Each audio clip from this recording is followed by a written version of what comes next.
Je suis avocate au barreau de Fontainebleau. Je m'excuse un peu, alors, je vais vous parler d'un dossier, mais je m'emballe un peu dans ce dossier, donc il y a moyen que ce soit un peu long. J'essaye de faire court, promis. Je mets un chrono comme ça. Voilà. Je vais vous parler d'un dossier, alors Madame B, parce que j'ai pas le droit de donner son nom, mais que j'ai reçu le 1er février, donc c'est tout de même très récent. Elle est venue me voir parce qu'elle cherchait un avocat pour son mari. Concrètement, ce qui s'est passé, c'était un couple, ce qu'il y a de plus classique, en fait, voilà, marié depuis 24 ans, 4 enfants, une majeure, un de 17 ans, une de 12 ans, une de 4 ans. Madame, tout allait bien dans sa vie, elle apprend en août que bon, elle est malade, elle passe par de la chimio, de la radio, elle est opérée 4 jours après le rendez-vous. Et elle me dit, mon monde s'est effondré le 26 janvier, parce que le 26 janvier, les policiers sont arrivés à mon domicile, ils ont placé mon mari en garde à vue. Je ne savais pas ce qui se passait, et puis durant le week-end, je crois que c'était un vendredi, le 26 janvier, et durant le week-end, le monsieur il était placé en détention provisoire, et j'ai appris que c'était pour viol, tentative de viol et agression sexuelle sur ma fille de 12 ans. Okay. Sa fille de 12 ans, le 26 janvier, en fin de compte, elle a parlé, elle a évoqué ces faits-là avec une camarade, puis avec des personnes de l'établissement scolaire, puis avec les policiers, et du coup elle a été placée dans ce qu'on appelle, elle a fait l'objet d'un placement administratif d'urgence pendant 5 jours. Et à la sortie de ces 5 jours, on s'est posé la question du coup, faudrait que tu retournes chez ta mère, et sauf que la petite ne voulait pas parce qu'il se trouve que, et ça on l'a su, moi je l'ai su un jour avant l'audience, il se trouve qu'elle n'a pas dénoncé que contre son père, mais également contre son frère de 17 ans. Et donc du coup elle ne voulait pas retourner au domicile où vit son frère également, et elle a fait l'objet de ce qu'on appelle une OPP, une ordonnance de placement provisoire par le juge des enfants, qui l'a placée en famille d'accueil. Concrètement, dans les dossiers classiques, le juge des enfants il est saisi d'un problème, il étudie le problème et il prend des solutions adaptées, aide éducative, etc.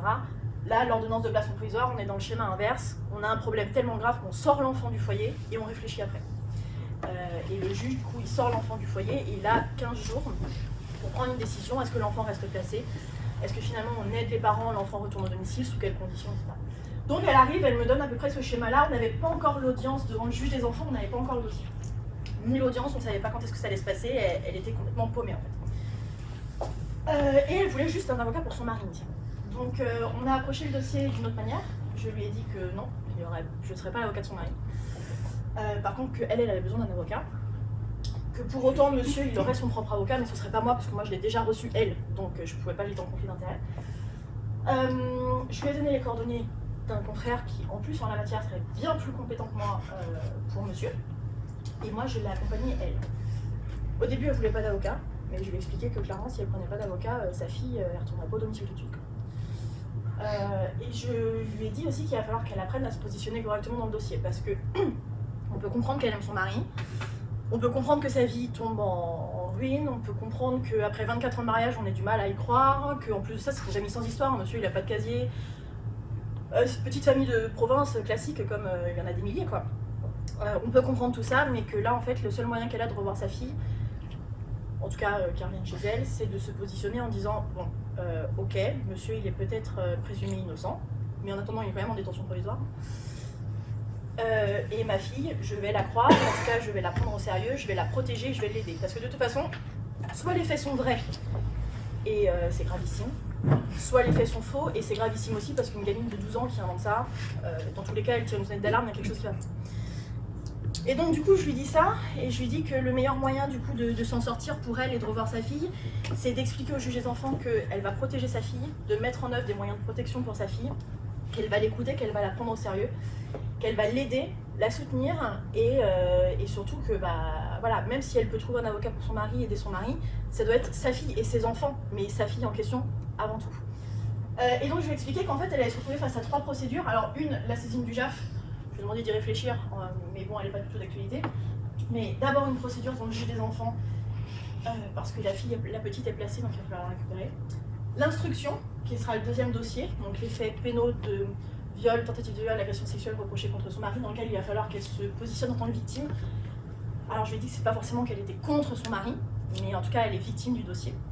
Alors pour elle et pour sa fille, même si ça s'est pas fait, je vous l'expliquerai, mais voilà, et une potentielle saisine du juge aux affaires familiales postérieure, parce que potentiellement ce sera peut-être pas tout de suite, ce sera peut-être jamais, mais peut-être que dans 2 ans, quand monsieur sera jugé, etc., peut-être qu'il y aura un divorce, peut-être qu'il y aura quelque chose comme ça. Donc déjà de commencer à réfléchir à cette éventualité. L'instruction, j'ai pas encore accès au dossier, donc je ne sais pas. Le seul moyen que je vais avoir d'avoir accès au dossier, c'est que madame écrit au juge d'instruction en disant qu'elle se constitue partie civile, donc qu'elle souhaite être victime dans ce dossier et qu'elle mette mon nom. Pour l'instant, je n'ai pas encore accès. Et donc je vous disais qu'elle allait se constituer partie civile pour elle et pour sa fille, mais dans ce cas-là, ce sera que pour elle. Parce que le juge d'instruction a considéré, à juste titre, je pense, que madame était trop en conflit dans le dossier et qu'on n'est pas sûr qu'elle soit totalement à même de représenter efficacement sa fille. Du coup, ils ont demandé la désignation de ce qu'on appelle un administrateur ad hoc. C'est en gros un peu un tuteur, un curateur, juste pour ce dossier-là, pour la petite. C'est la FIMECH, une association d'aide aux victimes, qui a son propre avocat et qui va vraiment défendre seulement la petite. Donc c'est pas sa mère qui va avoir cette responsabilité-là, parce que la juge d'instruction considère qu'il y aura peut-être une défaillance de ce côté-là, donc il préfère protéger la petite. Mais bon, ma cliente se constituera, je serai son avocate à elle, mais pas à sa fille par son biais. Et le vrai dossier sur lequel on a déjà travaillé, sur lequel on a déjà eu des résultats, c'est le dossier du juge des enfants. Donc la petite, elle a été placée sous OPP, ordonnance de placement provisoire, parce que les faits sont graves et parce qu'elle ne voulait pas retourner au domicile.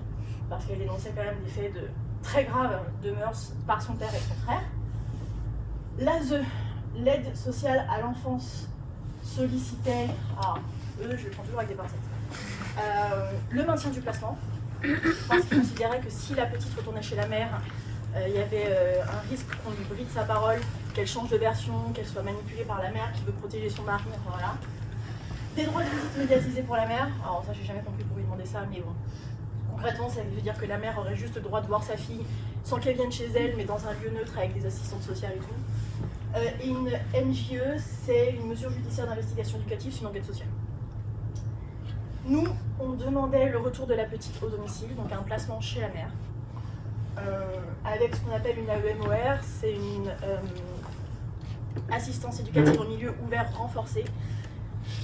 C'est-à-dire qu'en fait, il y a des éducateurs qui vont venir au domicile de la mère de manière renforcée, donc c'est pas quotidien, mais c'est quand même très très présent, pendant 6 mois pour l'aider dans toutes les démarches éducatives, sociales, de santé, de protection de l'enfant, voir comment se passe le retour de la petite au domicile, voir si la mère met vraiment tout en œuvre pour efficacement protéger sa petite.